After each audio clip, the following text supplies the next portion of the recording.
esta y todas, tengo dos, no dan más, porque están todos los Zoom y todas las clases grabadas y se les dificulta bastante, bueno, procesar, tengan RAM, no tengan RAM. Pero bueno, algunas de estas cosas pasan porque están saturadas las máquinas. Bueno, ¿qué quería comentar ahora antes de esta próxima fase? Que voy a pasar a que veamos cómo cada grupo, ¿sí?, de moléculas orgánicas necesita ser desguazado, como me gusta decir a mí, desarmado en elementos más simples que sean nutrientes absorbibles. Pero quería primero que usemos un poco nuestro abstracto y nuestra imaginación para que no sea solo un gráfico en 2 dimensiones en un libro. En ese sentido, me gustaría empezar, por ejemplo, por proteínas, da lo mismo empezar por cualquiera, pero recordemos que cuando una planta sintetiza una proteína, luego la come un animal, luego nosotros nos comemos la planta o el animal y tenemos que digerirla. Pero toda proteína hecha dentro de nuestras células o sintetizada inicialmente por un vegetal, teníamos que un aminoácido tiene un extremo con un grupo amino y el otro con el grupo ácido. Y a su vez, cada grupo ácido se conecta con un amino de otro y así. Entonces, siempre en la cadena, sea un oligopéptido, un polipéptido o un dipéptido, nosotros vamos a tener siempre en un extremo un amino y en el otro extremo un carboxilo o ácido.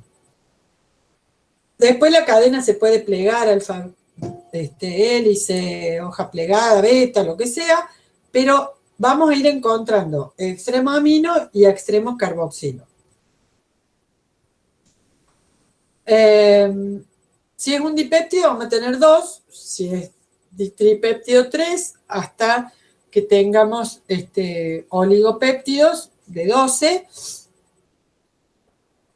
Y hasta ahí las células los pueden tomar, digamos. Si no, grandes moléculas proteicas, sean fibras o sean globulares, vamos a tener que digerirlas para que queden en estos mínimos fragmentos simples que sean aminoácidos sueltos o dipéptidos, tripéptidos y hasta ahí. Y si son un poquito más largos, ya los van a tener que tomar por pinocitosis, digamos. Bueno,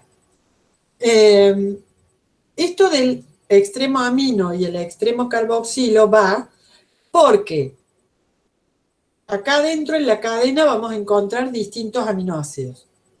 Y las enzimas son tan específicas que cuando vienen con su forma tridimensional y demás y encuentran esta proteína, algunas lo que hacen es acercarse solamente por el extremo amino. Entonces, estas vienen por un extremo amino, sacan al último aminoácido desde el extremo amino. Y otras enzimas van a ir por el extremo carboxilo y solamente se acercan por el extremo carboxilo y sacan este aminoácido desde el extremo que la proteína muestra, el extremo de un aminoácido carboxílico. Entonces, en general a todas estas enzimas que trabajan sobre proteínas, nosotros les decimos peptidasas. Asas, enzima, péptidos, peptidasas. Si las enzimas trabajan sobre los extremos de la proteína, están trabajando desde afuera, no desde adentro de la proteína, entonces decimos exopeptidasas. Entonces, las exopeptidasas son aminopeptidasas, trabajan sobre el extremo amino, o carboxipeptidasas, porque trabajan en el extremo carboxílico. Y van soltando aminoácidos desde el extremo amino o desde el extremo carboxílico. Pero cuando nosotros tenemos una proteína grande, acá hay una secuencia de un montón de aminoácidos y a veces aparece, por ejemplo, el aminoácido tirosina, acá en una vuelta para afuera, acá en otra vuelta para afuera, acá en otra vuelta para afuera.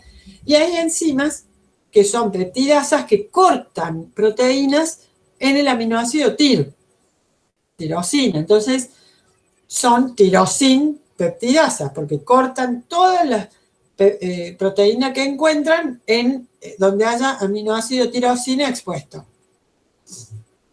Bueno, y así. Otras van a ser, por ejemplo, bueno, ya dije tirosina, peptidasas, puede haber que corten a nivel triptofano, bueno, y así. Entonces, en general hablamos de exopeptidasas, todas las enzimas que degradan proteínas o polipéptidos, o péptidos en general, desde los extremos, sean el extremo amino o carboxilo. Y las endopeptidasas son aquellas que trabajan cortando la cadena dentro de la cadena, no en los extremos, ¿sí? En la cadena misma y no en los extremos.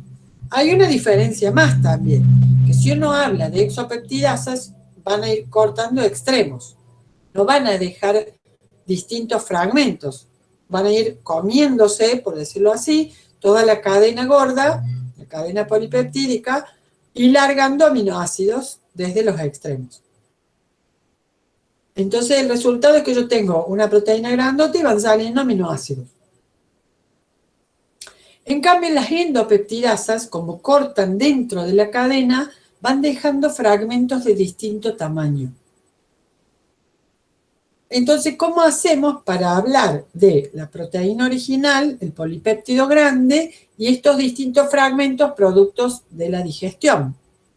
Bueno, se les suelen llamar proteosas a estos fragmentos de proteínas que son más chicos que una gran proteína, pero que tampoco son todavía oligopéptidos chiquititos. Entonces, bueno, las peptidasas van a seguir trabajando sobre estos fragmentos proteicos o proteosas, que son como un camino medio en la digestión. Después van a seguir trabajando las peptidasas hasta que lleguemos a los aminoácidos o los chiquititos, dipéptidos, tripéptidos. Quisiera saber si hasta ahí me van siguiendo y me entienden, porque después lo tengo que mostrar en figuras y se nos va a complicar. ¿Ahí me están siguiendo? ¿Me entienden? ¿Hay alguna duda hasta acá de lo que estoy explicando? Bueno, porque después tienen que tratar de también ejercitarse ustedes en la oralidad, en tratar de explicarlo ustedes a esto, ¿no? Bien, bueno. Sí, las enzimas, primero, si hablo de péptidos, que sería el nombre más correcto, porque dijimos, péptidos es todo lo que sea de aminoácidos. Polipéptidos lo reservamos para el polímero, grandes proteínas. Oligopéptidos para cuando tengo 12 aminoácidos o menos, o 10 aminoácidos o menos. Peptidasas son todas las que trabajan sobre péptidos. Bien. Exopeptidasas trabajan desde los extremos, amino y carboxilo. Endopeptidasas trabajan cortando la cadena en diferentes lugares o uniones de aminoácidos.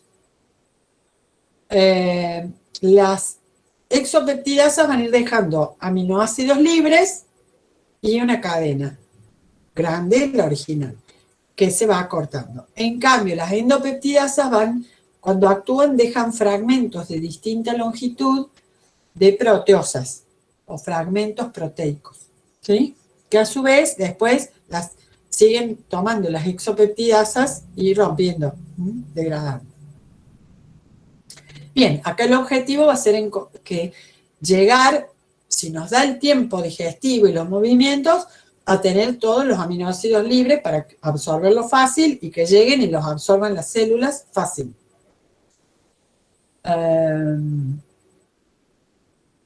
Bueno, acá voy a hacer una distinción, ya que estamos entre absorción y asimilación. Son las dos con A, pero no es lo mismo. La absorción es de la luz del tubo, las células lo absorben al interior, o sea, al medio interno, sea al intersticio, a la sangre, a la linfa, pero ya está adentro. Absorber es de afuera hacia adentro del organismo. Entonces yo también absorbo en la boca, absorbo en la nariz, vapor de agua o sustancias, moléculas, pero hablando de tubo digestivo, fundamentalmente lo va a hacer el intestino, ¿no es cierto? Algo en el estómago, mucho en el intestino delgado y el colon. Entonces, la absorción es el pasaje de las sustancias del exterior hacia el medio interno. Asimilación es cuando las células, como destino final de esos nutrientes, las incorporan para su vida, para su metabolismo, para su catabolismo y síntesis. Entonces, en el tubo digestivo se produce la absorción, que va a llevar esos nutrientes a la circulación, y las células asimilan los nutrientes desde la sangre hacia desde la sangre, difunden o lo que fuera, y ellas las toman por los transportes que nosotros ya conocemos, sea porque difunden o porque lo facilitan las enzimas, las transportadoras, las proteínas transportadoras, perdón, o porque hacen bombeo, ya se verá, ¿sí? Pero entonces, las células asimilan los nutrientes porque los toman y los cambian y los introducen en su metabolismo. En cambio, la absorción es solamente un transporte desde la luz del digestivo hacia ponerlo en la sangre disponible para todo el mundo, ¿sí? Entonces, comemos proteínas, polipéptidos, lo que sea, digerimos, obtenemos fragmentos proteosas o, mejor sería, que ya obtengamos dipéptidos, tripéptidos y aminoácidos libres, para que las células absortivas las absorban y lo lleven a la sangre. Y las células ya no tienen más trabajo que transportar, o sea, asimilar esos aminoácidos como nutrientes, ¿sí? Y bueno, ya saben las células qué hacer con los aminoácidos, si los toman para sintetizar proteínas, si los van a no absorber tanto porque ya tienen, etcétera, etcétera, ¿sí? En la inteligencia del sistema celular saben qué hacer con los aminoácidos. Bien. En el caso de los ácidos nucleicos, estaríamos ante una situación no igual, pero algo semejante a la de los péptidos. ¿Por qué? Porque nosotros comemos grandes cantidades de células, con las verduras, hortalizas, las carnes, y todas esas células, además de el gran bagaje del 70 y pico % de proteínas, llevan un 2% de, básicamente, aproximadamente ácidos nucleicos. Si ustedes recuerdan la composición de las células o de los seres vivos, nosotros teníamos un gran porcentaje de proteína en el peso seco, porque el 90% o 75%, depende del caso, es agua, y del peso seco teníamos que casi 70% es todo proteínas, que son realmente los obreros celulares. Después teníamos una importante cantidad de lípidos, básicamente como un 15%, y después teníamos un 2% en donde se reparten los ácidos nucleicos, las vitaminas y otras moléculas. Pero ese 2% de ADN y ARN también nos sirve. Entonces, por un lado, tenemos que digerirlos porque a nosotros nos vienen muy bien los nucleótidos, que son los monómeros.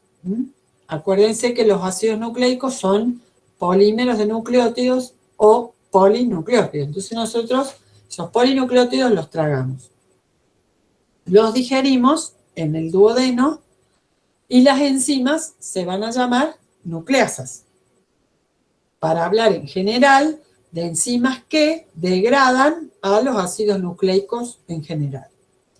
Las nucleasas son lo general. Cuando queremos discriminar en nucleasas que solo actúan para el ADN, vamos a decir ADN-ASA y para el ARN, ARN-ASA. Pero igual que las proteínas, o similar, mejor dicho, a las proteínas, toda la hebra de ácidos nucleicos puede ser degradada desde los extremos, sacando un nucleótido, un nucleótido, un nucleótido, cortándose la cadena, entonces son exonucleasas. Así como había exopeptidasas para las proteínas, ahora hay exonucleasas que van liberando nucleótidos desde los extremos, y hay endonucleasas que cortan a la cadena en determinadas secuencias. Por ejemplo, endonucleasas que cortan donde hay triple adenina y doble citosina, qué sé yo, AAA, CC, ahí al medio cortan. Entonces, bueno, depende de la secuencia de los nucleótidos, hay enzimas que cortan así, hasta que se liberan los nucleótidos. Entonces, ¿qué vamos a tener? AMP, el de la adenina, GMP, el de la guanina, UMP, el del uracilo, y esos son los que se absorben. Y son los que después de la sangre toman las células en los tejidos para asimilar una AMP, que después lo toma, le pone fosfato, lo convierte en ADP, si le pone más fosfato lo convierte en ATP, y así.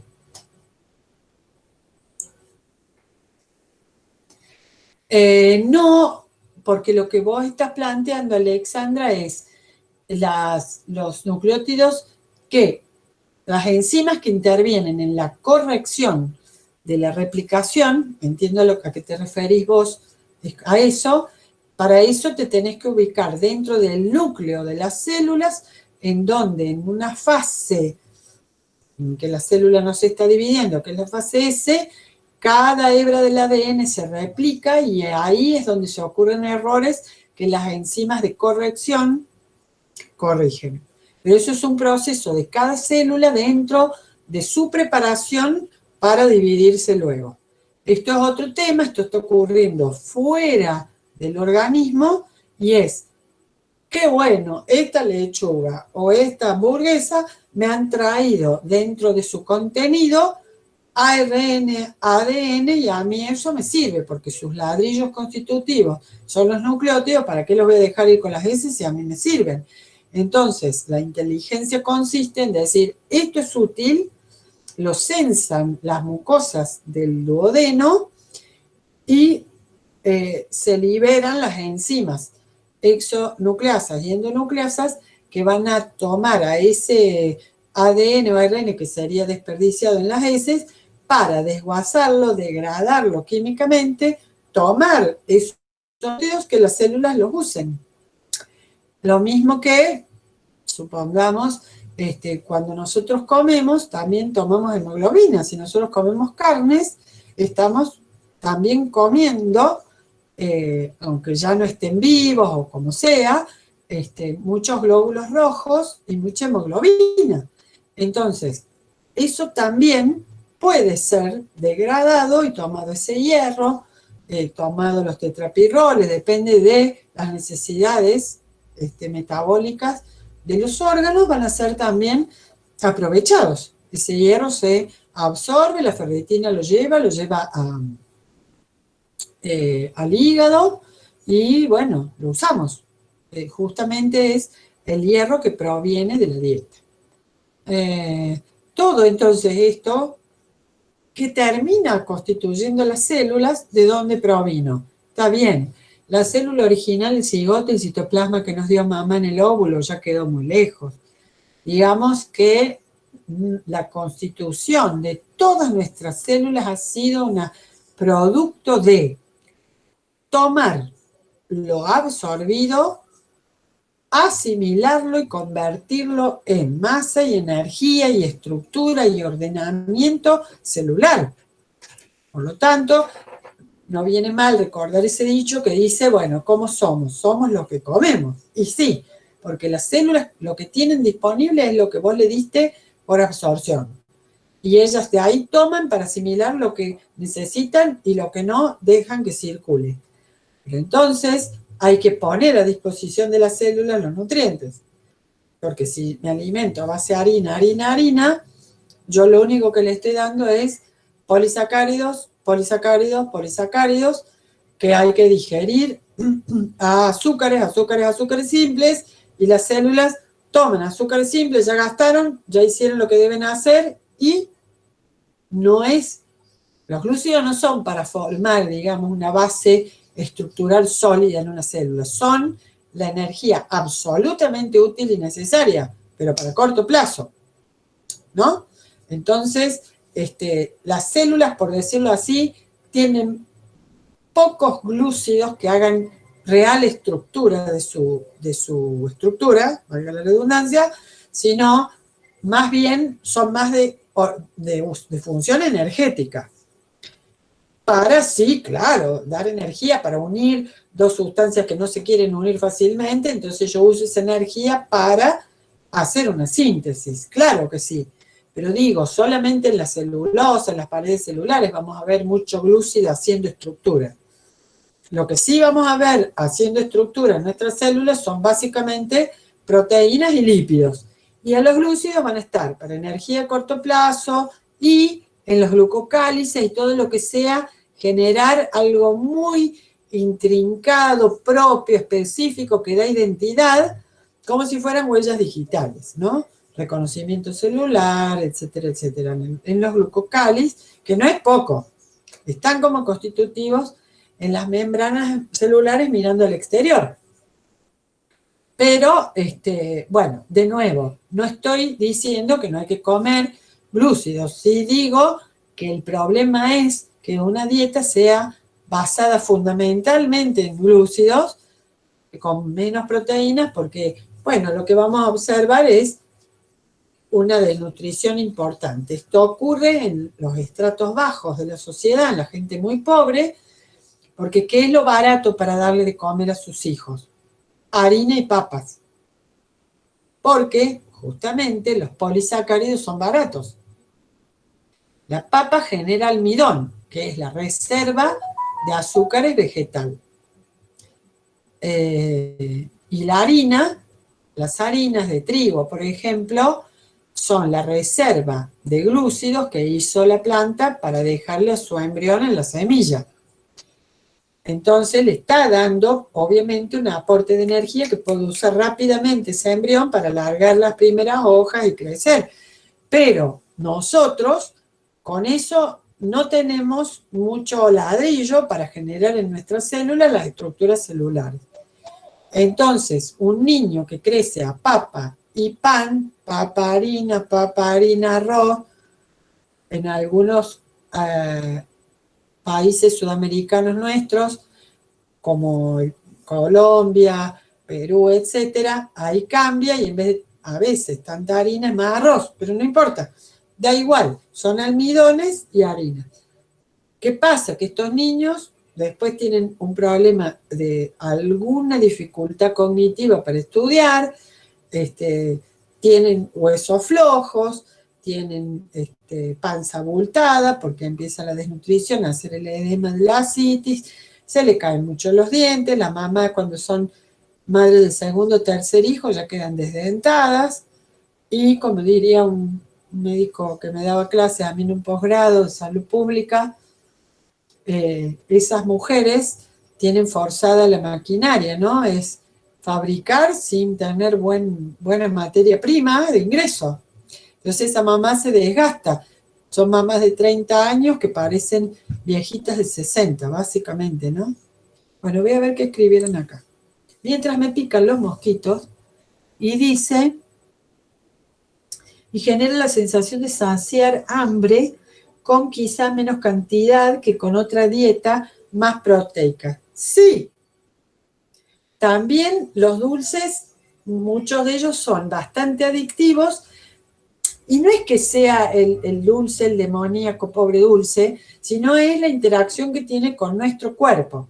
Porque al ingerir el dulce, sea directamente el simple, o sea, glucosa, azúcar, o el producto de la digestión de la harina o el almidón que me lleva en el intestino a formar el simple, que es el azúcar, resulta que eso dispara la secreción de insulina del páncreas para, como ya vimos, que ese azúcar sea tomada por los transportadores en el en las células en general y mucho más en el hígado y en el músculo. Pero ¿qué pasa? Que a su vez eso produce la baja de la glucemia y todo el resto del azúcar lo tenemos que mandar a grasa, a reserva grasa. Entonces, ¿qué sucede? Que esa hipoglucemia generada como una respuesta muy fuerte a la alta glucemia genera el apetito por energía de corto plazo disponible, o sea, el azúcar ya guardada me genera deseos de más azúcar.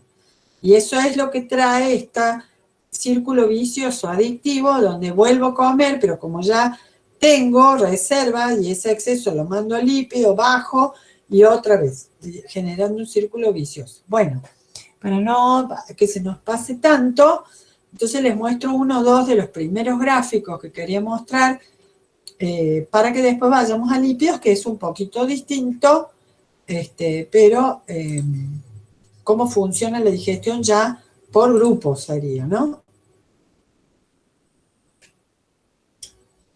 Bueno. A ver ahí. Sí.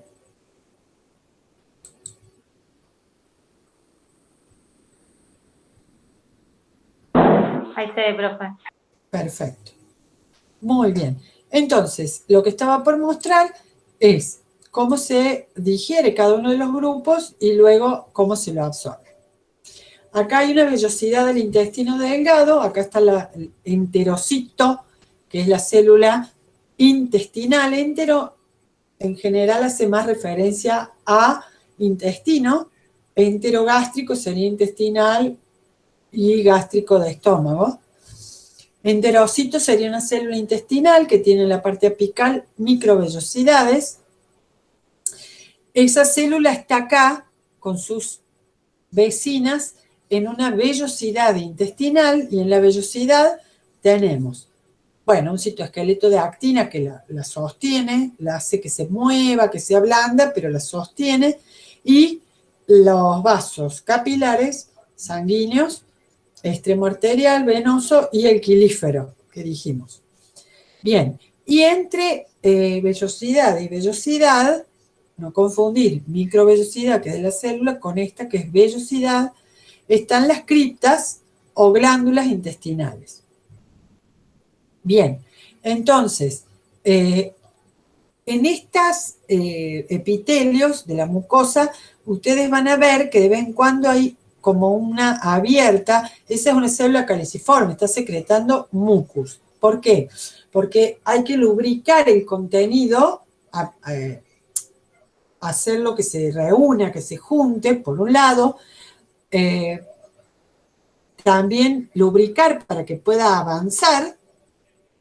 Y acá, en las criptas, va a haber una serie de células que estas serían las absortivas fundamentalmente, en cambio estas no están tan expuestas a absorber. Acá estarían las que secretan más que nada enzimas. También mucus, acá, en esta parte, y en el fondo las que secretan enzimas. Bien, ¿qué pasa con, ya que estamos, con los hidratos de carbono? Los hidratos de carbono, dijimos que son grandes cadenas, largas cadenas poliméricas de glúcidos simples. Por ejemplo, acá han hecho uno de 6 carbonos, que obviamente es la glucosa, y cuando uno hace un polímero de glucosa, lo que recto, lo que está formando es almidón. Y si hace estos polímeros, pero ramificados de vez en cuando, es glucógeno. La cuestión es que todo polímero de glucosa se puede ir cortando en bloques de 2 glucosas. Y ese bloque de 2 glucosas se llama maltosa. La enzima que puede enfrentarse al almidón es la amilasa. Y la amilasa libera, corta y libera desde el almidón maltosas. Para el glucógeno ya no se llama amilasa, la enzima se va a llamar glucogenasa. La glucogenasa también es capaz de cortar el glucógeno en segmentos más largos y en maltosas también. La cuestión es que desde el almidón vamos a obtener un disacárido, o sea, dos azuquitas simples, que en el caso de ser las dos de glucosa es la maltosa. Esto va a estar liberado ¿dónde? Primero, hay amilasa en nuestra saliva. O sea que algunos almidones los pescamos, o sea, de la harina, digamos, o de las papas, lo pescamos ya en la boca y lo llevamos a maltosa. Esto va a pasar por el estómago derecho, pero en el intestino, ¿cómo hacemos para lograr glucosa libre? Lo agarra una enzima específica, que es la maltasa, la que puede digerir a la maltosa y liberar dos glucosas. Pero de esta manera, si tomamos cualquier otro polisacárido que fuera digerido, podemos liberar maltosa, pero también podemos liberar disacáridos que sean de dos sacáridos simples distintos. La sacarosa, por ejemplo, o azúcar de mesa, tenemos que es una mezcla de una glucosa con una fructosa. La fructosa es un azúcar más propia de las frutas.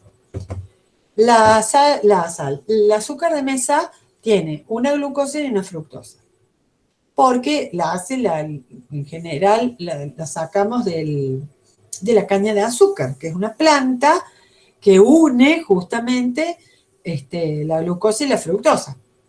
Pero la enzima específica para liberar estas dos en el intestino va a ser la sacarasa y liberará una glucosa y una fructosa. Todos estos ya son glúcidos simples monosacáridos, están sueltos. La lactosa sería el azúcar de la leche, que viene así en la leche, ¿no?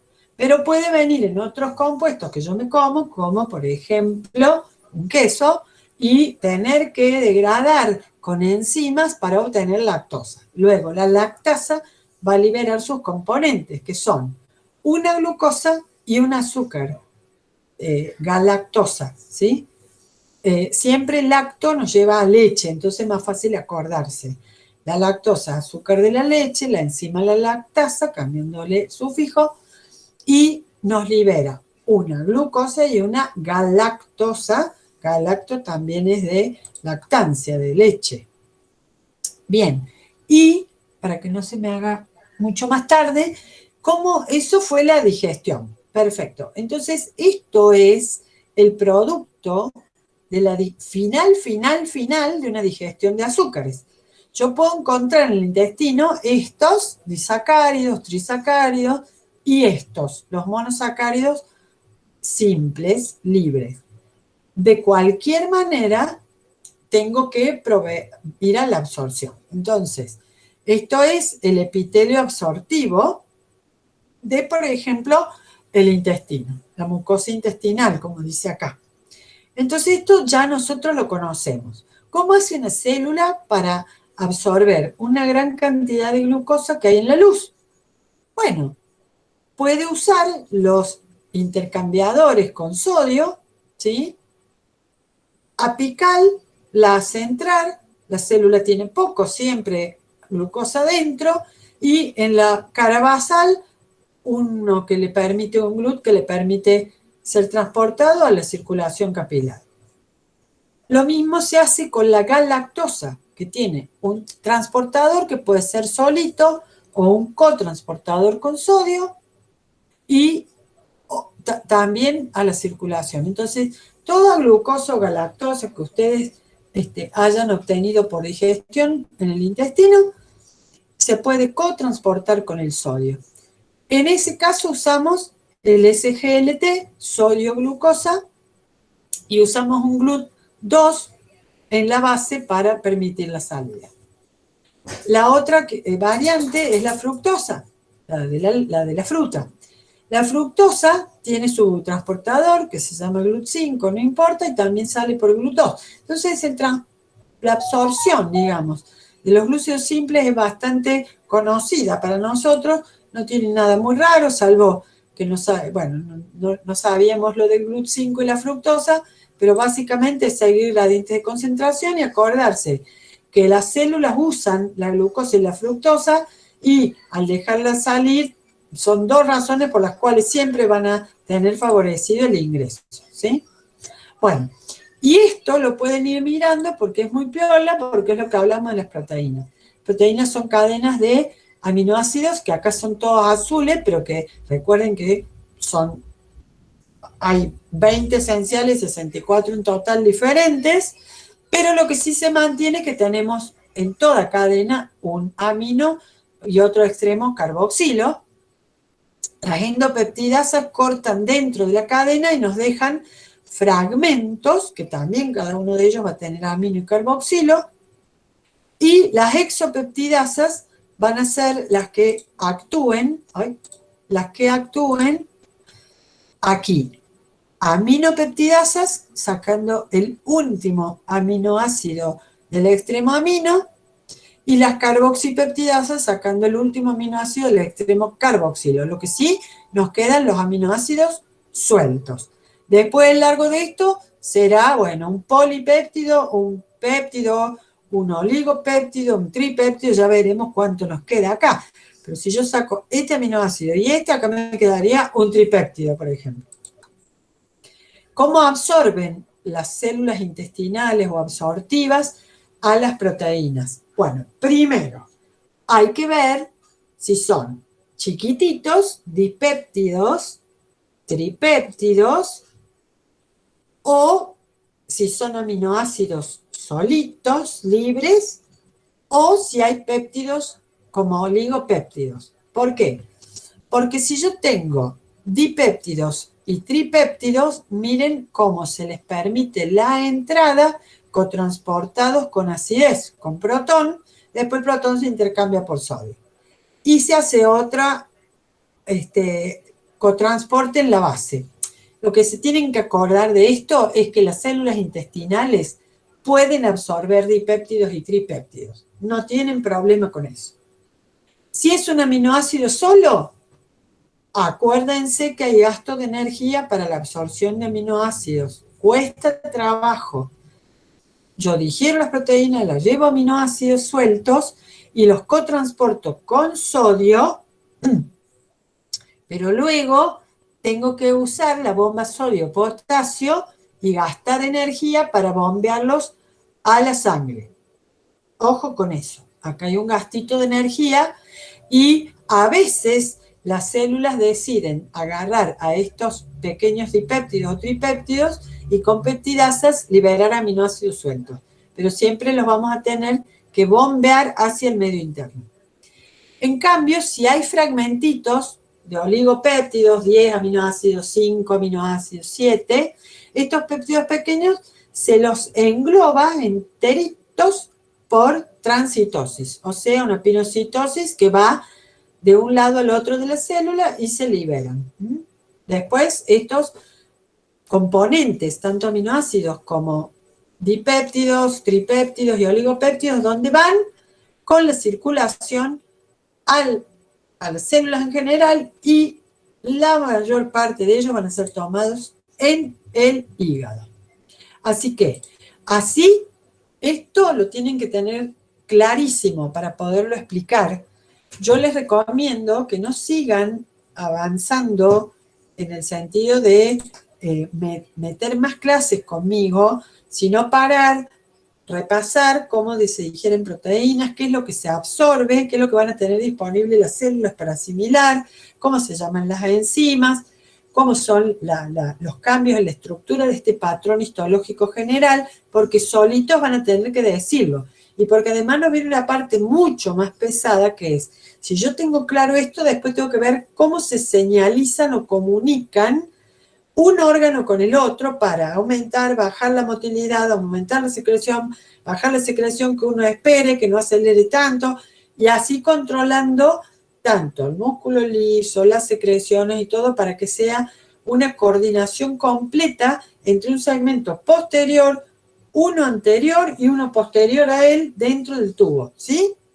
Bueno, así que acá dejamos, si no hay ninguna cuestión importante. Dice Alejandra, en las dietas proteicas puede que haya una disminución significativa de los glúcidos disponibles para la célula, porque no se consume nada de glúcidos o los va a obtener de otro lado. Bueno, esta explicación a mí me gusta ponerlo bien en extremos. Si uno hace una dieta que sea todo de proteínas, que las hay, lo que estamos haciendo es decir a nuestro organismo que desde las proteínas tiene que suplirse energía de muy largo plazo, como la proteica, que no se usa básicamente como suministro de energía, pero cuando se agotaron glúcidos y grasas, echamos mano al músculo y nos quedan los músculos chiquititos así.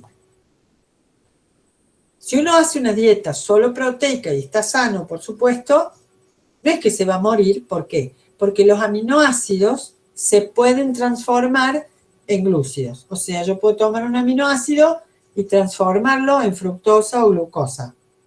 ¿Pero quién lo hace? Solo lo hace el hígado. El hígado es el que desamina un aminoácido, o sea, le saca el amino, lo puede decarboxilar, o sea, sacarle el carboxilo, y le queda el esqueleto de carbono, ¿no es cierto?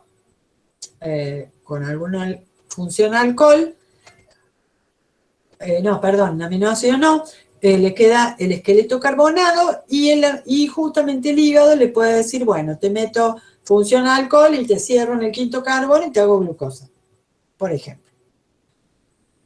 Entonces, una dieta proteica solo a base de proteínas, que no como harina, no como azúcares, no como grasas, hace que el organismo, fundamentalmente a través del hígado, transforme aminoácidos en los bloques generadores tanto de los azúcares como de las grasas. Entonces el hígado tiene que generar esos monosacáridos y en algunas células también regenerar el glucógeno, regenerar los oligosacáridos de la membrana, o sea, cada célula sabrá hacer su trabajo de síntesis con esos glúcidos que se les proveyó. Mientras que a partir del aminoácido original, el hígado va a desaminar, descarboxilar lo que corresponda para juntar y hacer generalmente los destroza acetilos, es decir, a 2 carbonitos, y después los junta de a 2 para hacer largas cadenas de carbono-carbono y hacer ácidos grasos, por ejemplo, que sería que desde un aminoácido original lo convirtió a un elemento simple base de las grasas. Entonces no es que una persona se vaya a morir, pero requiere que su hígado esté muy limpio, digamos, muy sano, muy bien funcionante, y que además se cumplan otros requisitos como una buena hidratación, ejercicio para hacer circular los líquidos y un largo etcétera que los nutricionistas manejan. Cuando se hacen dietas solo a base de pastas, o sea, hay dietas que son solo a base de glúcidos, por ejemplo, harina, azúcar, azúcar, azúcar, y dejar carnes, huevos y todo lo que aporte proteínas. En ese caso, lo que estamos haciendo es utilizar toda la energía de corto plazo y que el hígado, a partir de los azúcares simples o monosacáridos, genere aminoácidos o genere los acetilos para generar los glúcidos, los lípidos simples. Eso va a costar mucho más como pasos y metabólicamente, entonces la persona, si no come demasiadas glúcidos, no va a tener oportunidad de generar las grasas, y ahí es donde baja de peso también. Pero hay que tener mucho cuidado porque una falta de aminoácidos o una falta, recuerden que la glucosa es el único alimento combustible energético que entra a las neuronas de glía por la barrera cerebral, hematoencefálica. Por lo tanto, bueno, la persona si le falta se va a desmayar, ¿no? Como mínimo. Las proteínas, si faltan, va a faltar estructura para formar músculos y muchas más cosas, enzimas, membranas y demás. Así que mucho cuidado con el control, sobre todo de estas dietas que la gente hace sin nutricionista, sin ningún tipo de control. Bueno, nos vemos en la próxima. Cualquier cosa, terminen la tarea, por favor, de respiratorio para mañana. Nos vemos. Sí. Profe, Sí, ¿aló? ¿le hago una consulta rápida? Oh, Nicolás, sí. ¿Cuál es el destino de las enzimas que están en la luz del intestino después de que actúan y demás? ¿Que quedan en el bueno, intestino? tenemos lo que ocurre la mayor parte de las veces y lo que ocurre menos veces. Lo que ocurre la mayor parte de las veces es que la enzima sigue activa, por lo tanto, vuelve a entrar un contenido, supongamos que sea una peptidasa o una proteasa. Vuelven a entrar proteínas, la enzima, si está el pH que la activa y están las condiciones y encuentra su sustrato, sigue degradando y sigue degradando. O sea, no necesariamente,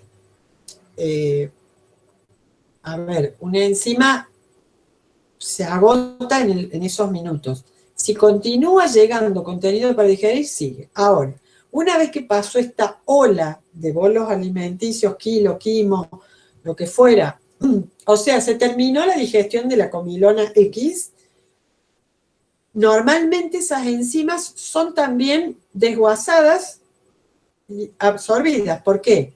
Porque estamos diciendo que estamos en un medio donde hay proteasas y las enzimas son proteicas.